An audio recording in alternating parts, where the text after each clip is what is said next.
امروز جامعه شناسان میگن که در 20 سال آینده جامعه جهانی را 3 خطر جدی تهدید میکند. یکم الحاد یعنی بیدینی، دوم همجنسگرایی و سوم قانونی کردن استعمال مواد مخدر. با همچون مسلمان باید چیکار کنیم که نسل‌های آینده ما به این بیماری‌ها مبتلا نشوند؟ برای پیشگیری از این بیماری‌ها باید فرزندان خودمان را عقیده آموزانیم، ایمان آموزانیم، علاقه با خدا آموزانیم، با آنها قرآن و سنت را همچون دستورالعمل زندگی تلقین کنیم تا اینکه بچه‌های ما به این بلا گرفتار نشوند. حالا ما مسلمان‌ها از 3 جهت از دیگرها قفا مانده هستیم. یکم از جهت تکنیکی، دوم از جهت فکری، سوم از جهت سلوکی. بنابراین باید بالای این 3 نکته سخت کار کنیم تا اینکه توانیم که این 3 وبایی که آینده ملت اسلام را انتظار است پیشگیری کنیم و فرزندان خودمان را تربیت نیک و صالح دهیم.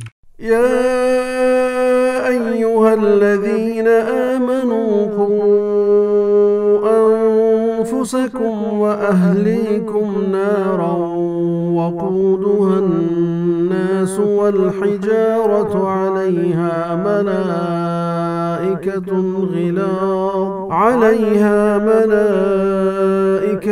غلاظ شداد لا يعصون الله ما أمرهم ويفعلون ما يؤمرون.